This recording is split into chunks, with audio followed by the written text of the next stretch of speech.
Mimi naogopa kadri Anicet Oura anavyocheza vizuri, kadri Anicet Oura anavyoonyesha kiwango bora, kadri Anicet Oura anavyozidi kutamalaki na kuitawala Afrika, naogopa sana.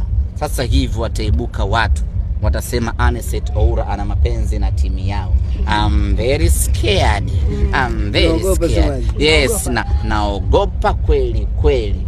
Yani kila Anicet Oura akifanya balaa pale uwanjani, kila Anicet Oura akimtambuka mtu, kila Anicet Oura akidribble mali, na Oura kama vile anaanta kwenye mguu wake, mpira haupotei. Kila akifanya maajabu, kila akifunga, mimi moyo wangu unadunda kata. Nasema sasa hivi wataibuka watu watasema ya kwamba Anicet Oura ana mapenzi na timu yao, Anicet Oura hana furaha na simu.